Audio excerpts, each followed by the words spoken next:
Hey everybody, this is Charles, Cruising with Charles. It's cruise news time.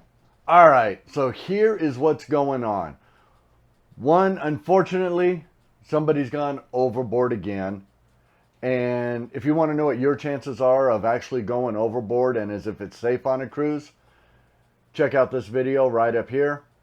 And I just put it out talking about the statistics of going overboard. Carnival's got a cruise ship with no air conditioning, and Royal Caribbean's raising their prices. All right, stick around. We'll talk about this.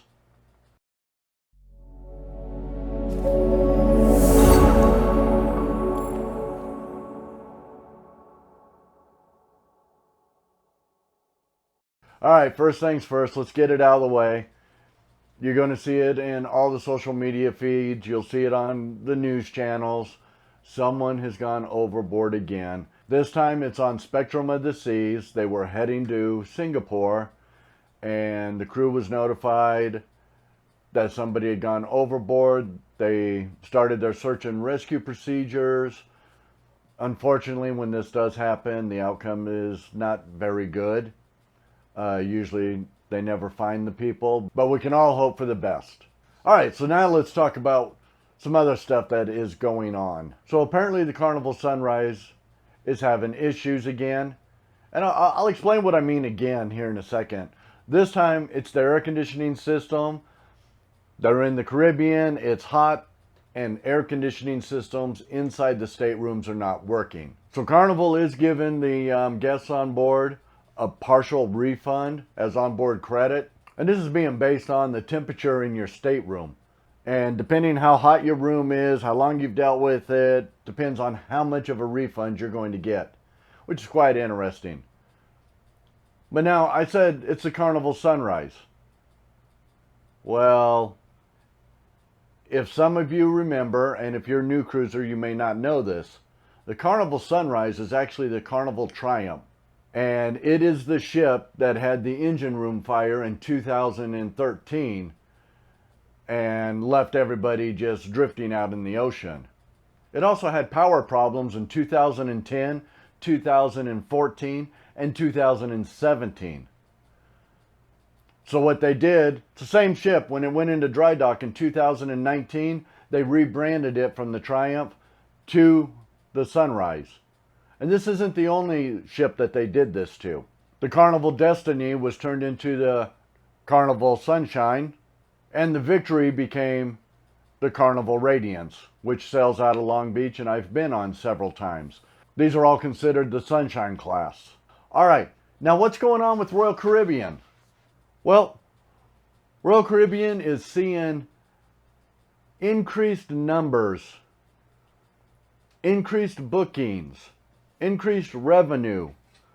So when you start seeing your product is getting out to the public and is in demand, what do?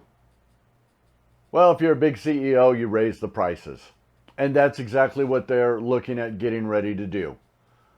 They're noticing that more and more people are starting to step away from your theme park vacations, Disneyland, Disney World, because the cost of going to those theme parks are so outrageous just for a couple days that you can almost do a week-long cruise for less than what it would cost to go to one of those parks. And people are starting to realize this. So they're starting to book more and more cruises. Families are going on more cruises. So of course, big corporations and CEOs are going to raise the prices. Is a price increase coming? It's really hard to say. The CEO of Royal Caribbean said during an interview last month that price increases are coming. So we just don't know when yet. If people right now realize that they get more value out of a cruise vacation than they do out of a land-based vacation, and that gap has narrowed to where more people are taking cruises, if you start raising the cruise prices, then I see those numbers going down and people going back to the land-based. People are going to go where the best value's at. I mean, that's what I do when I book a cruise. I'm looking for the best value. And of course, I know the value I can get on a cruise ship versus a theme park.